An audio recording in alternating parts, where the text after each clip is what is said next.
축복합니다. 아멘. 아빠, 아버지라는 제목으로 오늘 말씀의 은혜를 함께 나누고자 합니다.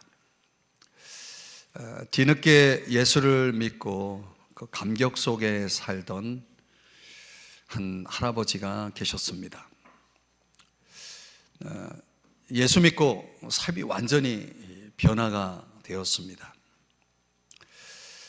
어느 날 함께 살고 있던 며느리가 식사 준비를 마치고 식탁 앞에서 오늘은 아버님이 식사 기도를 해주세요 라고 요청했습니다. 이 손주들이 고사리 같은 손을 모으고 할아버지의 기도를 기다렸습니다. 그런데 문제는 할아버지가 혼자 기도는 해보았지만 사람들 앞에서 기도해 본 적이 없는 거예요. 식은 땀을 흘리고 있는 겁니다. 그러다가 느닷없이 이렇게 외쳤습니다.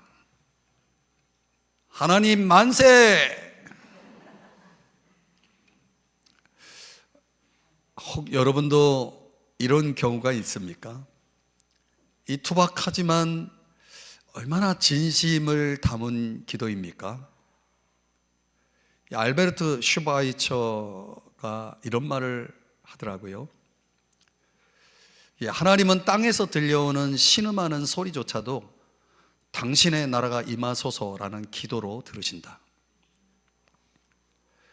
어쩌면 이 할아버지의 이 더듬더듬거리는 이 투박한 기도와 같이 땅에서 들려오는 신음소리조차도 기도로 들으시는 하나님께서 그런 투박하고도 더듬대는 기도일지라도 얼마나 귀하게 여기실까라는 것을 생각할 수 있습니다. 우리가 살아가면서 어떤 일이든 가장 중요한 기본이라고 하는 기초부터 우리는 그 모든 것을 이루어 나갑니다.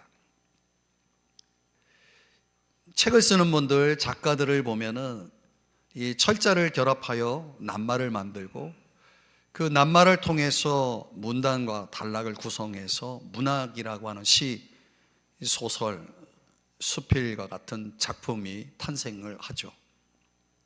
음악하는 분들은, 작곡하는 분들은 오선지에 음표를 그리고 화음을 만들고 그 멜로디를 이끌어서 각종 음악이 탄생하는 것을 볼 수가 있습니다. 근데 이 원리가 기도 생활에도 적용됩니다. 이 갓난아기가 막 아빠 엄마 앞에서 울어대듯이 영적으로 갓 태어난 신앙인들은 아빠라고 부르짖는 것만 할 수 있습니다. 갈라디아서 4장에 보면은 이런 말씀이 있습니다. 너희가 아들임으로 태어난 아들이죠. 영적으로 태어난 아들이죠. 하나님이 아빠, 아버지라 부르게 하셨느니라. 이제 그 아빠라고 하는 그 부르짖음이 전부였던 이 아이가 성장하면서 아주 복잡하고 흥미로운 의사소통의 여러 가지 체계들을 습득하면서 아주 폭넓은 다양한 문장들을 사용해서 하나님 아버지를 대하게 됩니다. 이런 걸 영적 성장이라고 말하죠. 영적으로 태어난 사람이 신앙생활을 거듭해 나갈 때 그 신앙 성장의 면면을 잘 보여주는 기준이 뭐냐면 기도입니다. 기도를 보면은 그 사람이 얼마나 영적으로 성장했는지를 알 수 있습니다. 그러니까 영적 성장과 기도 성장은 비례하는 것입니다. 그리스도인으로서 얼마나 성장할 것인지를 보여주는 게 기도 성장입니다. 10년, 20년, 30년 오랜 세월을 신앙생활을 해도 기도가 자라지 않는 사람들을 보면은 틀림없이 그 기도의 부족, 결핍은 곧 그 사람의 영적 성장을 결정하기 때문에 항상 영적 어린아이에 머물고 있는 거죠. 그래서일까요? 제자들은 어느 날 예수님에게 이런 요청을 하게 됩니다. 누가복음 11장 1절에 보면 주님, 우리에게 기도를 가르쳐 주십시오. 왜 제자들은 하필 기도를 배우고 싶어 했을까요?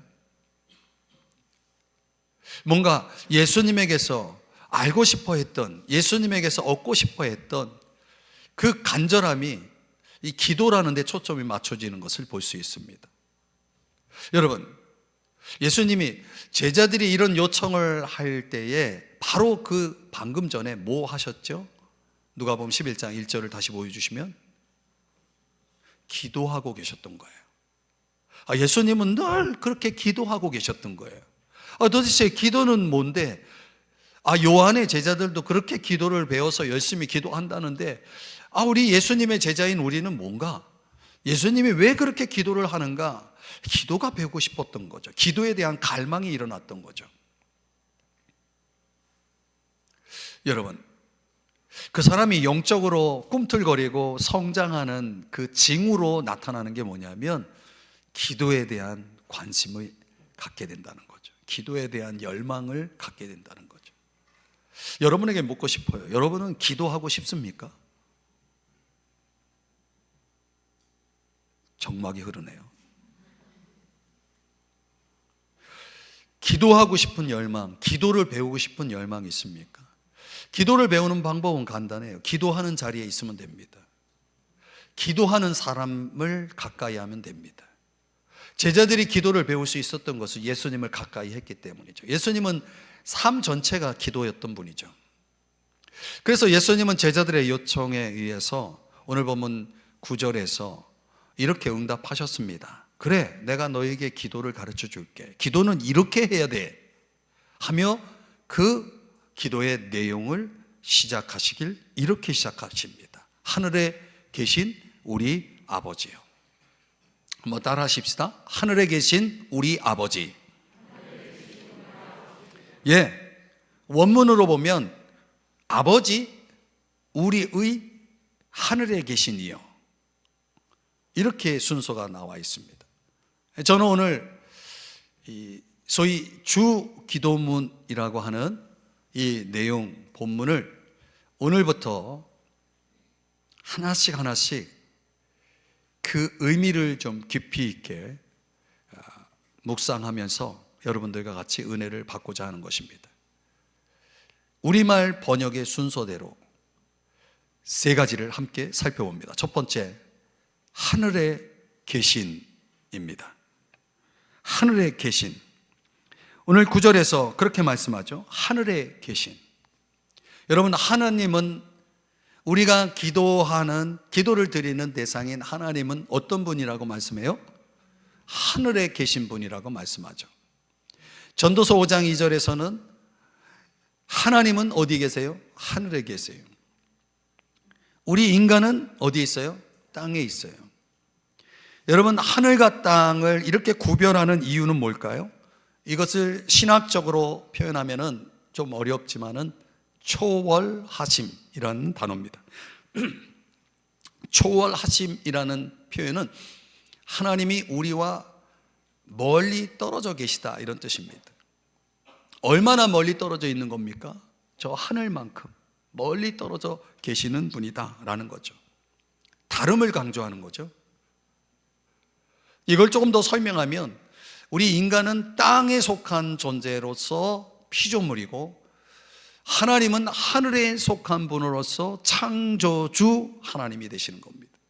그러니까 창조주와 피조물을 구별하는 용어가 하늘과 땅인 것입니다. 그러니까 이 하늘과 땅을 구별하는 개념에 있어서 하늘에 계심이라는 것은 초월성을 강조한 것인데, 홀로신학교의 김수현 신약학자는 그 초월성에 대한 이 초월성을 강조하고 중요하게 여기는 이유는 우리 인간을 구원해 낼 수 있는 분은 초월하시는 분이어야 된다, 이렇게 설명합니다. 초월하시는 분만이 인간을 구원해 낼 수 있는 능력이 있다는 거예요. 그런데 그분이 왜 멀리 계시고 왜 하늘에 계셔야 되느냐 하면은 그분이 바로 우리 인간을 구원할 능력을 가지신 분이라는 것을 의미한다는 겁니다. 그분이 우주를 창조하셨다, 우주를 만드셨다는 것은 우주보다 더 크고 강하고 막강하다는 걸 의미하죠. 우주가 고장나면 그래서 그 우주를 고칠 수 있는 겁니다. 인간을 구원해낼 수 있는 만큼의 능력이 있으려면 그분은 하늘에 계신 분이어야 한다는 거예요.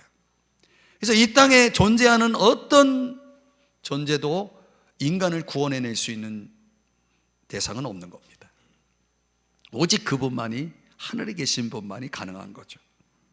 그런 의미에서 이 하늘에 계심이라는 의미를 좀 풀어서 세 가지로 좀 설명을 드리면, 하늘에 계심이라는 것은 능력, 특별히 창조의 능력을 강조합니다. 창조의 능력. 그냥 우주를 만드셨을 뿐만 아니라 마침내 우리 인간을 그분은 창조하신 겁니다. 그래서 그분은 우리의 창조주가 되시는 거죠.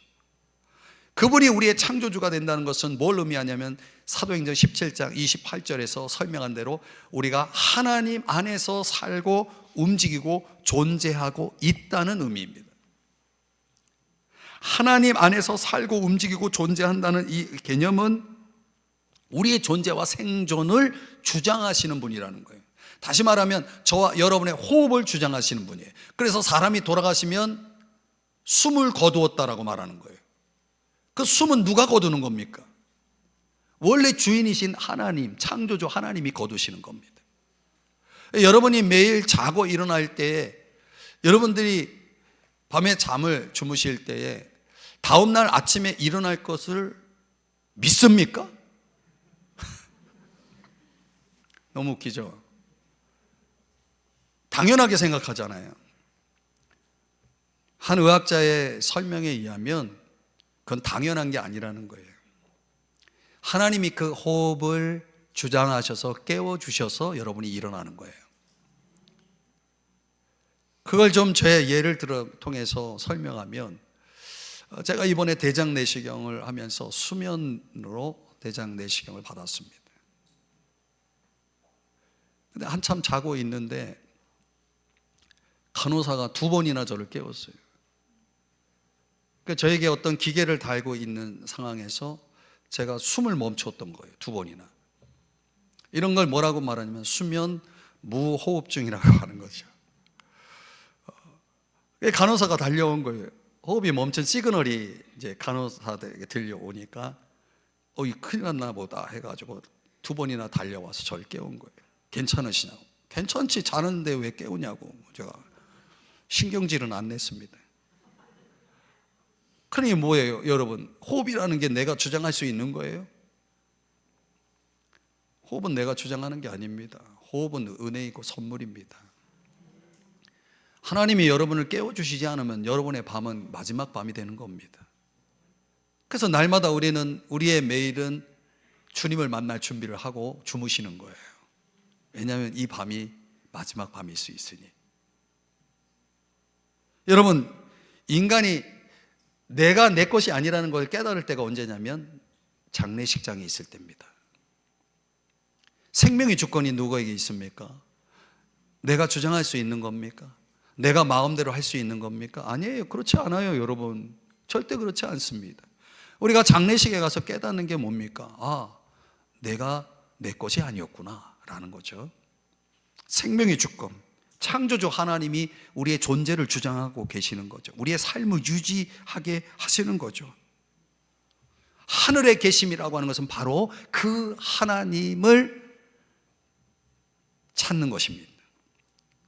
그리고 기도하는 거죠. 그분에게 기도하는 거. 우리의 생명의 주인이신 그분을 찾는 것을 우리가 하늘에 계신이라는 개념 속에서 갖고 있는 의미인 것이죠. 또 하나는 하늘에 계심이라는 것은 그분은 너무나 거룩하신 분이라는 것을 강조합니다. 너무나 거룩하기 때문에 그 거룩하신 하늘에 계신 하나님을 만난 사람들은 두 가지를 경험하는데, 하나는 이사야 6장에 보면은 이사야가 거룩하신 하늘에 계신 아버지를, 하늘에 계신 하나님을 만난 그 순간 그 입을 통해서 제일 먼저 터져나온 고백이 바로 나는 부정한 사람입니다 라는 거였어요. 우리말로 표현하면 나는 죄인입니다 라고 고백한 거예요. 여러분, 하늘에 계신 하나님을 만난 사람은 자기가 죄인이라는 걸 확실하게 경험한 사람들이에요. 내가 죄인이라는 사실을 경험한 사람들. 또 하늘에 계신 거룩하신 하나님을 만난 사람은 두 번째 경험이 뭐냐면 변화가 되는 거예요. 마음의 변화가 일어나요. 그러면서 그 변화는 하나님을 삶 속에서 의식하는 변화입니다. 아, 하나님이 계시네. 이런 걸 의식하는 변화가 일어납니다. 하나님을 만난 사람들은. 그럼 적당히 이런 건 눈 감아 주시겠지 하는 적당히 넘어가는 것들이 없어요. 왜? 하나님이 불꽃 같은 눈으로 나를 지켜보고 있기 때문에. 공간적으로 땅의 사람들은 나에 대해서 모르는 게 많아요. 볼 수 없는 게 많지만 하나님은 볼 수 없는 게 없어요. 그래서 시편 11편 4절에서 뭐라고 말씀하냐면 인간을 지켜보시고 일일이 살피신다. 바로 그런 하나님에 대한 존중, 경외심으로 하늘에 계신 분을 찾는 것입니다. 이게 기도입니다. 또 이 하늘에 계심이라고 하는 의미 속에는 그분의 주권과 통치의 하나님을 강조하는 표현입니다.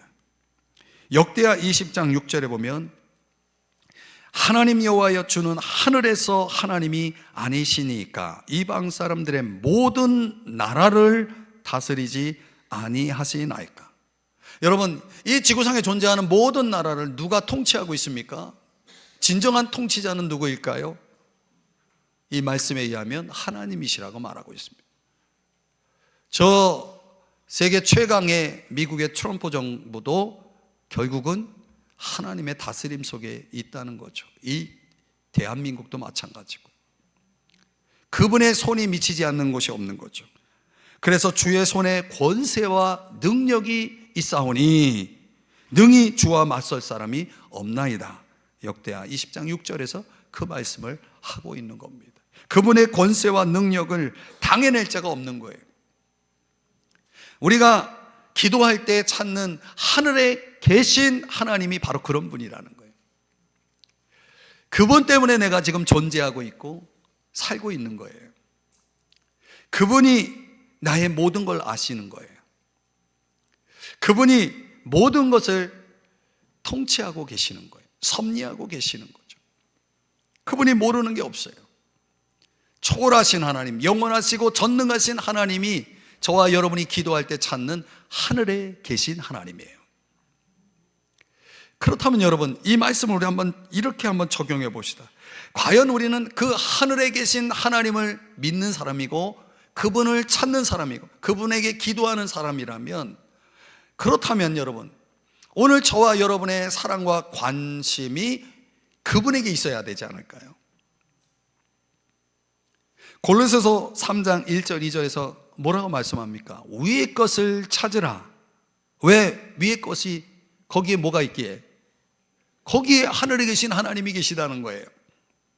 위의 것을 생각하라, 이렇게 말씀을 하고 있는 것입니다. 그러니까 이 하늘에 계신 하나님이 거기 하늘에 계시기 때문에 우리의 관심이 거기 가 있는 거예요. 우리의 본향도 거기에 있고 우리의 시민권도 거기에 있고, 여러분, 결국 언젠가는 그분이 우리를 그 본향으로 인도하실 거라는 거예요. 믿습니까, 여러분? 그렇기 때문에 저와 여러분이 이 땅에서 사는 동안은 우리는 나그네고 외국인이에요.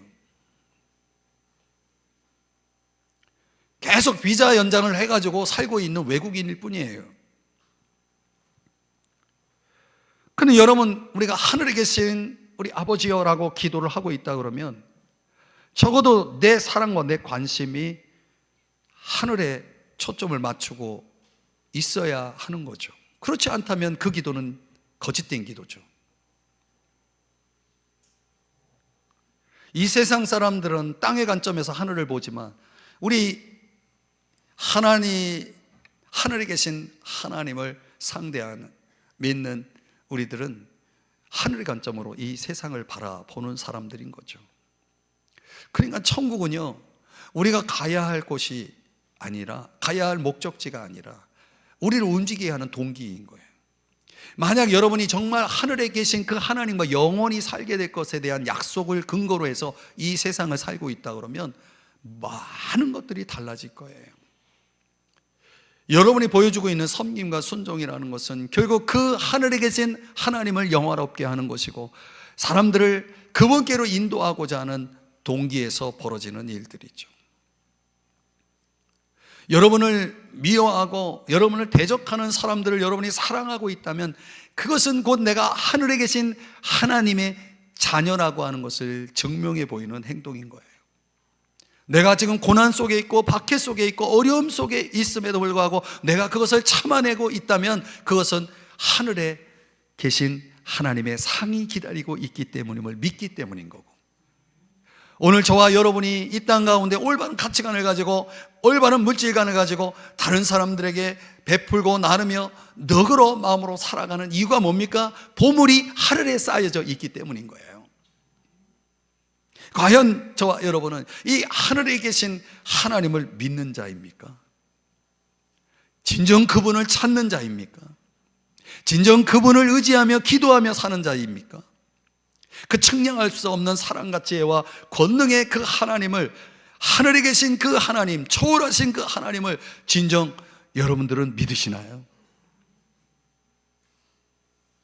그분의 그 능력, 그분의 그 거룩, 그분의 그 주권과 통치 속에서 오늘 작고 작은, 작디 작은 내 한 점과 같은 인생이 움직이고 있다는 것을 잊지 마셔야 됩니다.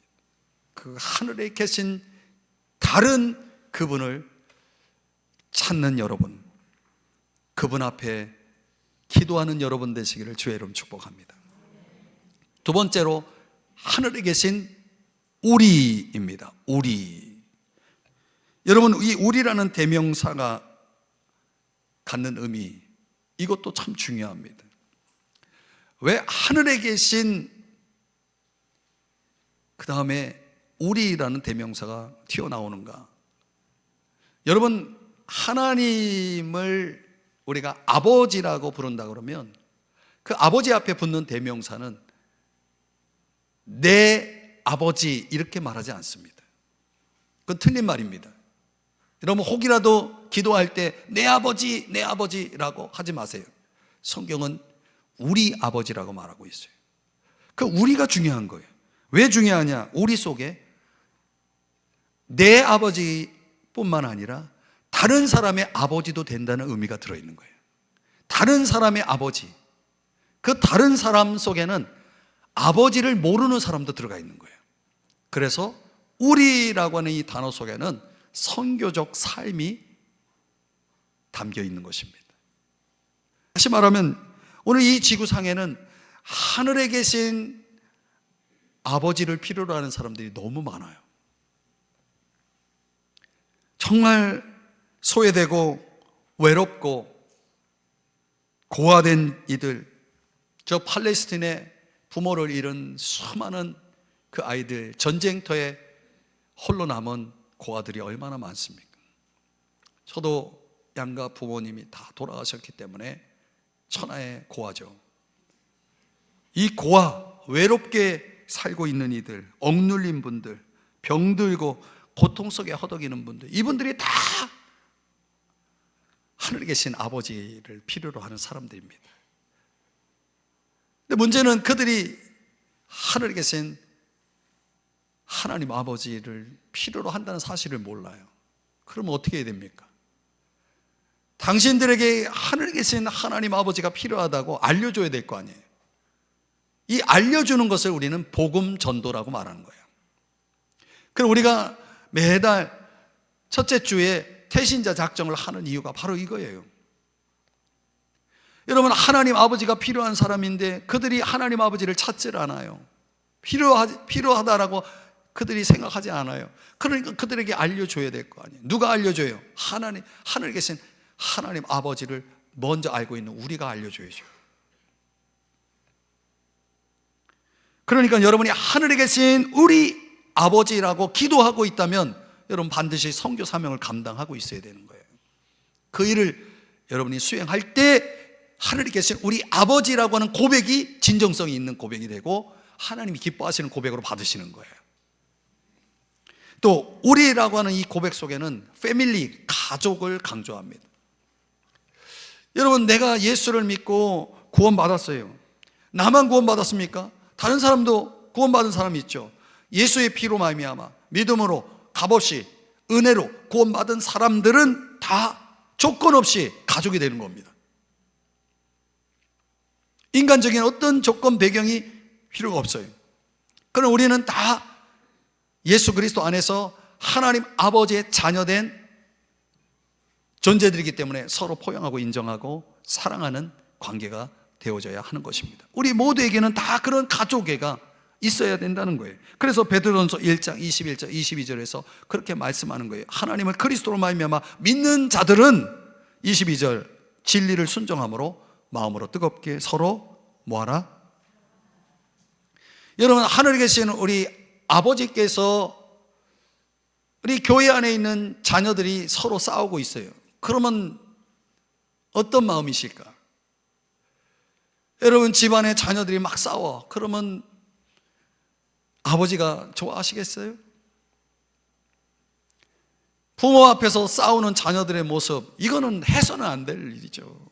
불효 중에 불효죠.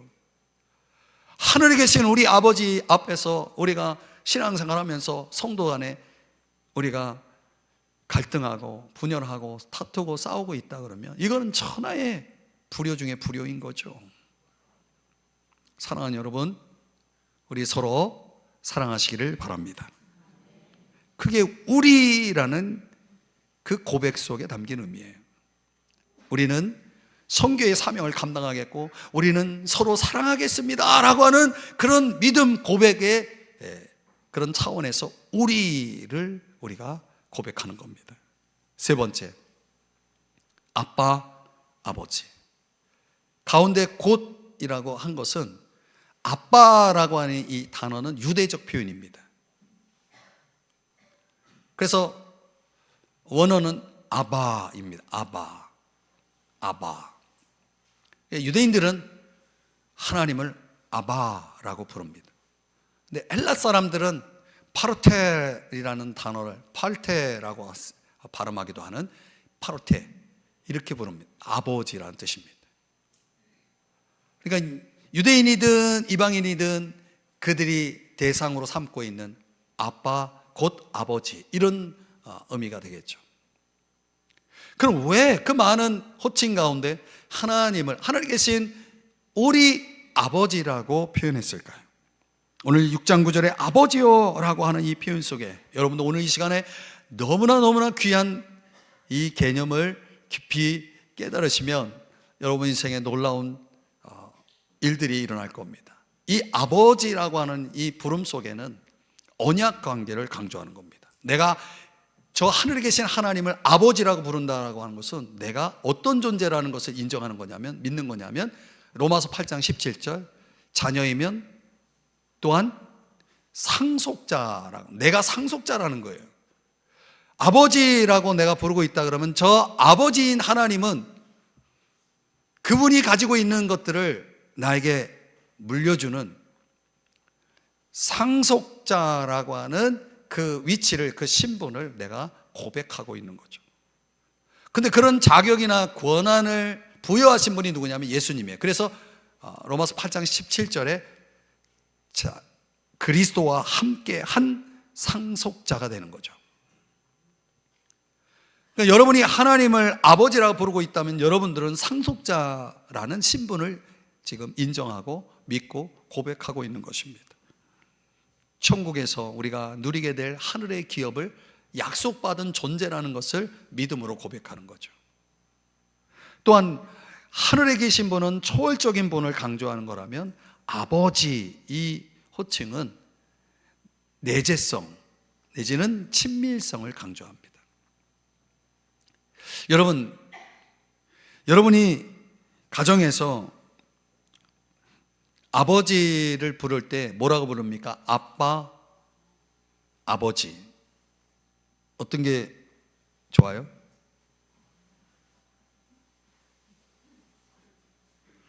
좋은 대로 사용하세요.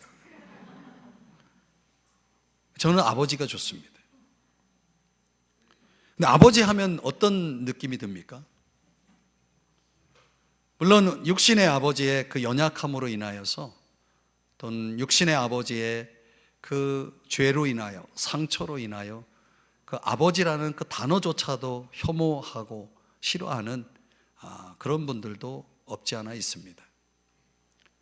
그러나 이 육신의 아버지, 그 연약한 아버지, 무능력한 아버지가 존재할 수 있지만, 지금 우리가 바라보고 찾는 아버지, 하늘에 계신 우리 아버지, 그분은 그 아버지라는 개념 속에, 그 부름 속에서 그분은 얼마나 우리를 사랑하시고 우리를 보호하시고 우리를 이끄시는 분이라고 하는 의미를 갖고 있다는 거죠. 그분이 우리의 아버지, 아빠이시기 때문에 우리가 부족한 것이 있으면 그분은 즉각적으로 반응하셔서 우리의 필요를 채워주시는 분이고, 우리가 위험에 빠져 있을 때는 우리를 보호하기 위해서 달려오시는 그런 분이시고, 우리가 연약하여 쓰러져 있을 때는 손을 내밀어 일으켜 주시는 분이시고, 우리의 삶의 모든 것들을 정말 속속들이 아시고 채워주시고 이끌어 가시는 그런 분이시라는 거예요. 그래서 마태복음 6장 32절에 이 표현이 나옵니다. 너에게 있어야 할 것을 안다. 여러분, 하늘에 계신 우리 아버지는요, 그래서 아버지 하면은 그분이 이렇게 말씀하십니다. 그래, 내가 알아. 너가 뭘 원하는지. 그렇게 반응하시는 분이죠. 저는 이 아버지를 참 많이 찾습니다. 우리의 연약함도 아시고 필요한 것도 아시고 우리를 너무나 속속들이 아시는 그 아버지, 세상에 나를 그렇게 많이 아시는 분은 없습니다. 그 누구도 내 마음을 누가 알아줍니까? 그런데 아버지는 아신다라고 말씀하십니다. 내가 다 안다. 참 눈물나게 감사한 분이에요. 왜? 나를 알아주니까. 내 마음을 알아주니까. 여러분, 이 세상에 여러분을 알아주는 분이 누가 있습니까? 이분만한 분은 없습니다. 여러분이 사업이 잘 될 때도, 아니 사업이 잘 안 될 때도 그분은 아십니다.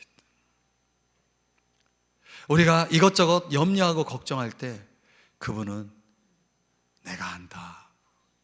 걱정하지 마. 이 모든 것 또한 합력하여 선을 이룰 거야. 그분은 어김없이 저에게 말씀해 주시는, 우리에게 말씀해 주시는 분이라는 거죠. 그런 차원에서 이 아버지라고 하는 부름은 전적인 의존과 순종의 의미를 담고 있다는 거예요. 내가 아버지라고 부를 때는 저는 아버지 없이는 아무것도 할 수 없어요. 저는 아버지 없이는 못 살아요. 이런 고백인 것이죠. 또 아버지 뜻이라면 내가 무조건 따르겠습니다 라고 하는 그런 의미이기도 한 것입니다. 그렇기 때문에 우리가 자녀로서 마땅히 하나님을 아버지라 부르며 그분을 의지하고 그분을 따라 사는 거예요. 그분을 기쁘시게 하면서, 그분을 영광스럽게 하면서 살아가는 것이죠. 그래서 저 뒤에 무디는 기도는 아버지와 함께 있는 것이다 라고 말했습니다. 정말 아버지와 함께 있는 사람들은요, 늘 그 보좌를 떠나지 않아요. 그 하나님 아버지가 앉아 계신, 통치하시는 그 보좌를 떠나지 않는다는 거예요. 늘 그 보좌에 머물며 그분을 가까이 하며 그분을 아련하면서 그분의 오전회의에 참여하면서 그분에게 아버지를 부르며 사는 겁니다. 그러면요, 그분은 한 번도 우리를 실망시키지 않으시는 분이에요. 그분은 응답하시는 분이에요. 아버지 하면 그분은 가장 큰 소리로 그래 라고 응답하시는 분이죠. 그 아버지를 부를 때 응답하시는 하나님, 얼마나 감사한지요. 여러분은 그 아버지를 아시나요? 진정? 그 아버지를 여러분은 가까이 하고 계시나요? 아니, 아버지를 떠난 탕자처럼 살고 계시나요? 아버지 곁에 있던 큰아들은 아버지의 가까이는 있었지만 아버지를 찾지는 않았어요. 아버지의 존재를 알지 못했던 거죠. 교회 안이든 교회 밖이든 다 아버지를 멀리하는 존재처럼 말이죠. 오늘날 이 교회 안에 아버지를 모르는 사람들이 너무 많아요. 그러니까 아버지를 안 찾죠. 아버지를 찾지 않으니 아버지께서 응답하실 일이 없죠. 사랑하는 여러분, 아버지를 찾으시는 여러분 되시기를 축복합니다. 그런데 여러분, 남의 아버지를 아버지라고 부르면 어떤 일이 벌어집니까? 여러분이 만약에 하나님을 아버지라 불렀는데 너 누구냐 하신다면 무슨 얘기입니까? 여러분, 예수 그리스도가 내 마음속에 없는 사람은 하나님을 아버지라 부를 수 없어요. 그런 자격을 부여하지 않아요. 내 마음속에 예수 그리스도를 나의 구주, 나의 주님으로 믿고 영접할 때에 그분이 이제 예수 그리스도로 말미암아 하나님, 하늘에 계신 하나님이 나의 아버지가 되시는 거예요. 제가 처음 교회만 왔다 갔다 할 때 제일 교회 안에서 듣기 거북했던 게 아버지라는 그 부름이었어요. 왜 교회 다니는 사람은 다 하나님을 아버지라 부를까? 그냥 하나님이라고 하면 얼마나 좋아. 저는 그게 이해가 안 갔어요. 너무나 생소하고 너무나 이해가 안 가는 그 아버지라고 하는 그 부름. 그런데 제가 어느 날 예수 그리스도를 나의 구주 주님으로 영접하고 성령으로 거듭난 순간 내 입에서 터져나온 첫 마디가 아버지였어요. 지금도 아버지만 찾아요. 여러분, 이 아버지를 부른다는 것은 이 어마어마한 행위라는 것을, 어마어마한 일들이 벌어지는 그 놀라운 통로가 된다는 것을 아셔야 됩니다. 그래서 요한복음 1장 12절에 뭐라고 말씀합니까? 다 같이 한번 읽어볼까요? 시작. 영접하는 자 곧 그 이름을 믿는 자들에게는 하나님의 자녀가 되는 권세를 주셨으니. 아멘. 여러분, 하늘에 계신 우리 아버지가 나의 아버지가 되려면 이게 있어야 되는 거예요. 영접하는 자, 그 이름을 믿는 자가 되어야 되는 것입니다. 그래야 그 권세, 자격을 부여하시는 거예요. 그분이 나의 아버지가 진정, 우리 아버지가 진정 되신다면 여러분, 그들에게 문제가 있습니까? 아픔이 있습니까? 아버지를 부르세요. 마음이 아파요? 아버지를 부르세요. 문제가 생겼어요? 아버지를 부르세요. 그러면 그 아버지가 달려오신다니까요. 해결하신다니까요. 풀어주신다니까요. 여러분, 놀라운 은혜가 임할 거예요. 저는 새벽마다 기도할 때 아버지를 엄청 찾습니다. 굳이 내 입으로 다 그 내용을 말하지 않아도 아버지 한마디 속에 아버지는 다 안다라고 말씀하시고, 실제로 그 아버지 덕분에 많은 역사들이 일어나고 있어요. 지금까지도 그랬고 앞으로도 그럴 거예요. 오늘도 그렇게 되고 있고요. 사랑하는 여러분, 아버지를 부르세요. 놀라운 은총이 임할 것입니다. 말씀의 결론을 맺습니다. 우리는 지금 소위 주 기도문의 이제 첫 마디를 함께 묵상해 보았습니다. 근데 올바른 기도에 있어서 가장 중요한 핵심은 바로 하늘에 계신 하나님 아버지와 관계를 맺는 것입니다. 아주 친밀한 관계를 맺고 그분을 가까이 하고 그분을 예배하고 그분을 말씀으로 더 깊이 알아가고 그분이 아버지가 도대체 어떤 분이신지 더 말씀을 통해 깊이 알아가고 그분과 교제하고 그분의 뜻에 순종하고 그분을 통해서 그분을 기쁘시게 하기 위해서 찾고 구하는 삶을 살아가게 되면 내 인생은 아버지로 채워지는 것입니다. 그 크고 놀라우신 초월하시는 영원하신 전능하신 하나님 아버지가 내 인생을 덮고 내 인생을 끌고 나가는 것입니다. 정말 놀라운 일들이 일어납니다.